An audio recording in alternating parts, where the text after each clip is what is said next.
Have you ever thought about a place that could be, well, both incredibly luxurious, like a palace, but also tough as nails, basically a fortress? It sounds like something out of a story, doesn't it? A bit contradictory. Exactly. But today, we're doing a deep dive into a place that actually pulls it off. Pidhirtsi Castle.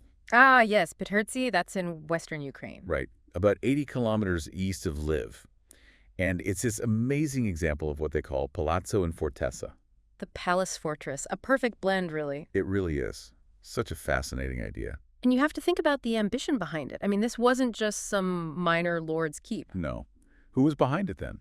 It was commissioned by Stanisław Koniecpolski. He was the Grand Crown Hetman. So, top military commander. Pretty much, yeah. For the Polish-Lithuanian Commonwealth, a major power back then. It was built between 1635 and 1640. So, mid-17th century. Correct. And the architect, Guillaume le Vasseur de Beauplan, he basically transformed an older site. What he created became, well, probably the most valuable palace garden complex in that whole eastern border region of the Commonwealth. A crown property, too, you said. Property of the Crown of the Kingdom of Poland, yes. Yeah. It was a huge statement, militarily and culturally. Okay, that sets the stage. So for this deep dive, our mission really is to get into the secrets of its design. And its location, that's key, too. Definitely.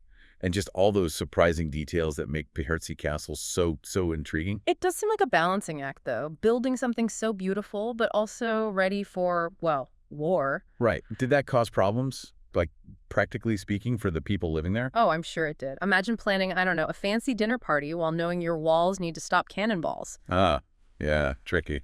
But that's where Beauplan's genius really comes in. Pidhirtsi wasn't just a strong house. It was this masterclass in weaving together luxury and defense. How so? What were the defenses like? Well, you had the obvious things. A deep moat, a drawbridge you could pull up.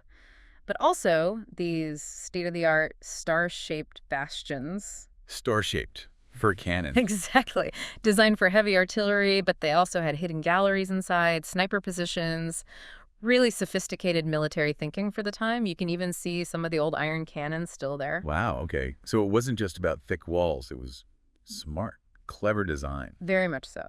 But then you step inside, metaphorically speaking. And you get the elegance. Pure elegance. Past all those defenses, you'd find these beautiful Italian-style parterre gardens. Parterre. What's that exactly? Think intricate ornamental gardens, laid out flat, geometric patterns, maybe gravel paths, low hedges, a real sign of wealth, of taste. Nice. A bit different from cannons. Just a bit. And it wasn't only visual. The grounds had famous vineyards. The wine was apparently so good. No way. Yeah, it got mentioned in poetry. People like Jakub Sobieski. The king's father. That's the one. And Andrzej Morsztyn, another poet. They apparently raved about its, body and bouquet. Wine, poetry, cannons. Quite the mix. It really was. And the building itself is huge. An open square, almost 100 meters on each side. 3 floors high, built from brick and stone. A massive project. Incredible. This fortified shell, but inside this world of sophisticated living. It paints such a picture, doesn't it? Elegance and, well, survival. Exactly. But strength isn't only the walls, is it? You mentioned location earlier. Crucial.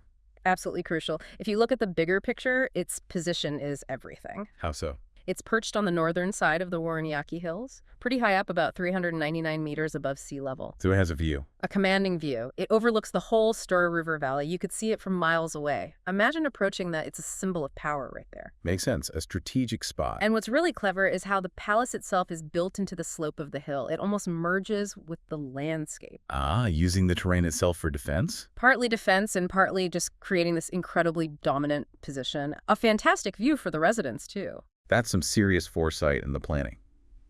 So when you put it all together, this dual nature, the beauty designed for living comfortably and the strength built for surviving conflict, what does that tell us? It says a lot, I think. About the ambitions, maybe, the priorities of that whole era. They created this magnificent thing that's also kind of contradictory. It really is a masterpiece born from that tension between wanting to live beautifully and needing to stay safe. Something to really think about, isn't it? What drove them to build something quite like Pidhirtsi?